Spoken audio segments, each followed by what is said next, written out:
Students, अभी हम बहुत ही महत्वपूर्ण घटक के ऊपर हम चर्चा करने वाले हैं। पढ़ लेते हैं। औषधि का दुरुपयोग। कभी कभी डॉक्टर की सलाह नहीं लेकर कुछ व्यक्ति अपने आप औषधियाँ लेते हैं।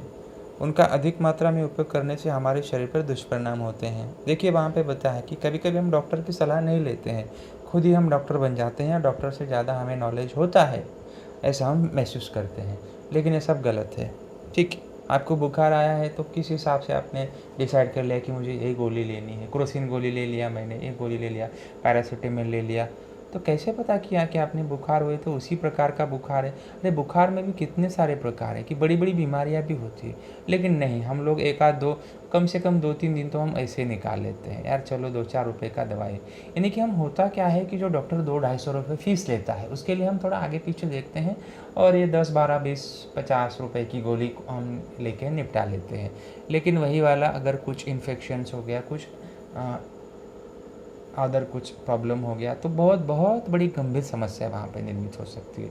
इसीलिए कभी भी जब आप दवाई लेते हैं तो बिना डॉक्टर की सलाह से कभी भी दवाई नहीं लेना चाहिए। उनको ज़रूर पूछिए, भले वो 200, 250, 100, 150 जो भी फीस है, फीस अदा कीजिए और तुरंत जो है, जो दवाई लिख के देता है वही लेना चाहिए। कभी भी मन से दवाई नहीं लेना चाहिए, लेकिन हम लेते हैं। हम हमें कितना भी बताया जाए, हम दवाई अपने मन से लेना छोड़ेंगे नहीं, वो तो सब करते हैं। ठीक है, उनका अधिक मात्रा में उपयोग करने देखिए हमारे शरीर में दुष्परिणाम होता है, क्योंकि डॉक्टर्स लोग को ही पता होता है कि ये बीमारी हो तो एक्यूरेट ये दवाई उसको देनी है। अभी हम खुद से बोल देते हैं, या तो मेडिकल पर जाके बोलते हैं भैया सर्दी हो गई, जुलाब हो गया, खांसी आ रही है, दवाई दे, बस हो गया। वो भैया ने दे दिया, इन्फेक्शन हो गया तो फिर बहुत बहुत बहुत बड़ी समस्या हो सकती है। इसलिए ऐसे हमें ऐसा करना ही नहीं चाहिए। बिना डॉक्टर की सलाह के कभी दवाई लेना ही नहीं चाहिए। ठीक है, तो उसके आगे देखिए क्या बताया गया है। जैसे अधिक मात्रा में देखिए बार बार वेदनानाशक लेने से देखिए तंत्रिका तंत्र, देखिए बार बार, यानी कि देखिए लोग बहुत सारे पेन किलर्स लेते हैं। पेन किलर्स मीन्स आपको किसी प्रकार की, यानी कि दर्द हो रहा है शरीर में, किसी भाग को, किसी पार्ट्स को भाग में दर्द हो रहा है तो हम पेन किलर्स लेते हैं। जिससे क्या होगा, देखिए जो हमारा तंत्रिका तंत्र, तंत्रिका तंत्र मीन्स होता है जो आपके पूरे शरीर के ऊपर नियंत्रण रखता है, आपको पूरा संतुलित करता है। मस्तिष्क का एक महत्वपूर्ण भाग है तंत्रिका तंत्र।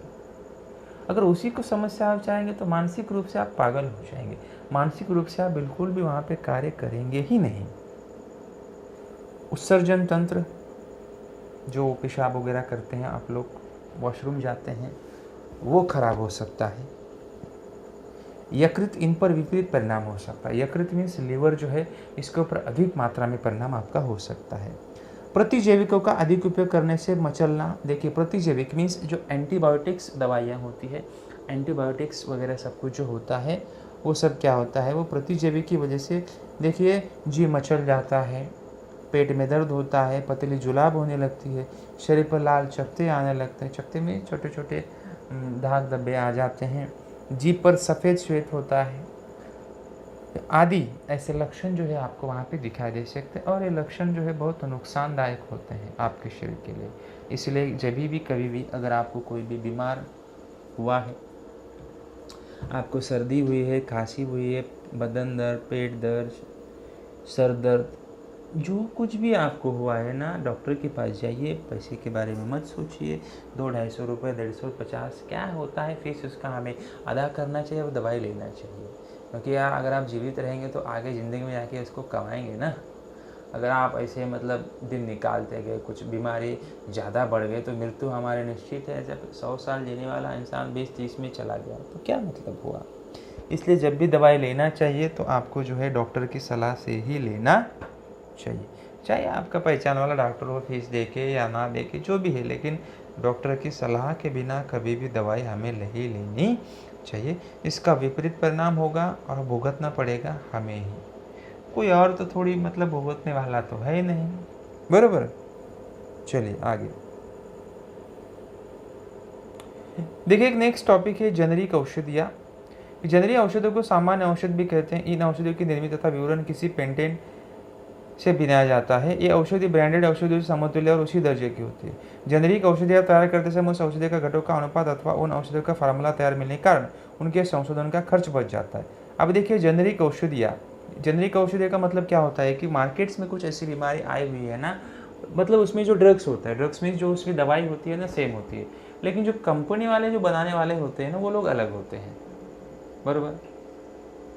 कंपनी वाले मतलब सिर्फ क्या होते हैं, बनाने वाले केवल अलग होते हैं, लेकिन बाकी सब जो ड्रग्स होता है उसके अंदर जो द्रव होता है, जो भी अम्ल हो चाहे जो भी हो, क्या ठोस वगैरह कोई भी हो, उसमें दवाई जो बनती है ना वही सेम रहती है, बस कंपनी बनाने वाले सिर्फ अलग है, बराबर है कि नहीं। तो बस उसी तरह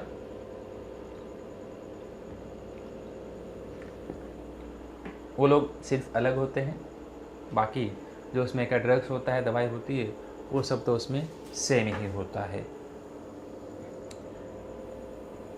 देखिए, अथवा उन औषधियों का फार्मूला तैयार मिलने पर कारण उसके संशोधन का खर्च बच जाता है। इन कारण जेनेरिक औषधि की कीमत ब्रांडेड औषधि की कीमत से बहुत कम होती है। अभी देखिए जैसे ब्रांडेड होता है जो मतलब जिस कंपनी ने बनाया है, मान लो 200 में है, तो यहाँ पे जेनेरिक में अगर आप जाते हैं तो वो 150 में मिलेगा। लेकिन क्या होता है कि ब्रांड होता है जिसको बोला जाता है। कपड़े मिलते हैं, आपको पता है, लेकिन कपड़े में देखो बोलते हैं कि रेमंड्स का बहुत अच्छा कपड़ा है। रेमंड्स का क्यों अच्छा है? क्योंकि टिकाऊ है, तो थोड़ा सा तो फ़र्क उसमें होता है कि नहीं। बस उसी तरह जैसे कपड़े हम लेते हैं यार, वो सोचते हैं रेमंड का नहीं है, दूसरा ले लो, सस्ते में मिल रहा है। तो ये सब चीज़ें वहाँ पे होती हैं, ठीक है। जीवन शैली और बीमारी में देखिए, जीवन शैली का अर्थ देखिए आहार विहार, इसमें हर दिन की दिनचर्या तथा आहार का समावेश होता है। आजकल देखिए देर से उठना, देर से सोना, भोजन के समय में परिवर्तन, व्यायाम तथा कष्ट के कार्य का अभाव होना, जंक फूड खाना, ऐसी बातों का अनुपात वहाँ पे जो है क्या किया गया है, बढ़ गया है। अब देखिए स्टूडेंट्स कि आज की जीवन शैली मतलब जो हमारी डेली लाइफ है, डेली लाइफ में हो क्या चुका है, क्या हो चुका है कि देर से उठना आदत हो जाती है। लोग 8 बजे 9 बजे 10 बजे देर से उठते हैं, रात को देर से सोना 12-12 1 बजे तक, भोजन के समय में हमेशा परिवर्तन करना, व्यायाम तथा कष्ट के कार्य का अभाव होना, जंक फूड खाना, ऐसी बातों का अनुपात देखिए बहुत बढ़ गया है। अभी बहुत सिटी में तो ऐसा बहुत ज़्यादा होता है। संडे के दिन बहुत सोते हैं, 10 बजे तक सोते हैं, जंक फूड खाया जाता है, ठीक है। रात को देर से सोया जाता है, व्हाट्सएप चला रहे, इंस्टाग्राम चला रहे, फेसबुक चला रहे, ये सब चीज़ें सब लत लग गई है सबको, ठीक है। वो गाना भी आया है देखो, है ना, वो सब चीज़ों की लत लग गई है। लत लग जाती है तो बहुत बुरी हो जाती है। तो उचित जीवन शैली का देखिए अब ये, और इसलिए देखिए बीमार पड़ने का अनुपात भी बढ़ गया है। ऐसे इससे सब बातों का जब अनुपात बढ़ गया तो बीमार होने का भी अनुपात वहाँ पे बढ़ गया है। तो बीमार होने का अनुपात करना है तो उचित जीवन शैली का अपनाना अत्यंत आवश्यक है। अगर बीमार आपको नहीं पड़ना है, आपका शरीर तंदुरुस्त वगैरह सब कुछ चीज़ें अगर आपको अच्छा रखना है, तो आपके जीवन शैली को चेंज करना, उसको बदलना बहुत बहुत ही आवश्यक है। इसमें से देखिए उचित नींद चाहिए, उचित आहार चाहिए, इसके अलावा आपको योगासन करना चाहिए, प्राणायाम करना चाहिए एंड व्यायाम, ये सब चीज़ें करना आपको आवश्यक है। इसी प्रकार व्यायाम भी अपने शरीर की क्षमता के अनुसार ही करना चाहिए। प्राणायाम तथा योगासन विशेष व्यक्ति के मार्गदर्शन में करना चाहिए, और विविध प्राणायाम तथा योगासन की वीडियो आपको देखनी चाहिए, और जो प्राणायाम योगासन होता है वो आपको वहाँ पे करना चाहिए। ये सब अगर आप करते हैं, आपकी जीवन शैली यानी कि आपकी जो डेली लाइफ होती है, अगर आप उसको चेंज करते हैं तो आपके जो सेहत है, आपका जो शरीर का तबीयत है, उसमें परिवर्तन हो सकता है।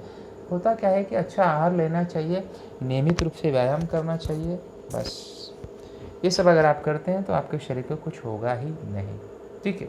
डेली व्यायाम करना बहुत आवश्यक है, और अच्छा खाना खाना, जिससे आपको कोई भी समस्या नहीं हो सकती है। टीकाकरण देखिए जिसको हम बोलते हैं वैक्सीनेशन में सभी देखिए कोरोना आ चुका है। कोरोना आ चुका है तो कोरोना काल से आप सब जानते ही हैं, इतने सालों से कोरोना चल रहा है, 1.5 साल से कोरोना चल रहा है। उसके लिए मास्क लगाना, हाथ धोना, स्वच्छता रखना, ये सब चीज़ें वहाँ पे बताया जाता है। मास्क लगाना चाहिए, बाकी अन्य लोगों से दूरी बढ़ा के रखना चाहिए। वैक्सीनेशन करना है, टीकाकरण बोलते हैं जिसको हिंदी में, टीका लगवाना है, वैक्सीन्स आ चुकी है, बराबर।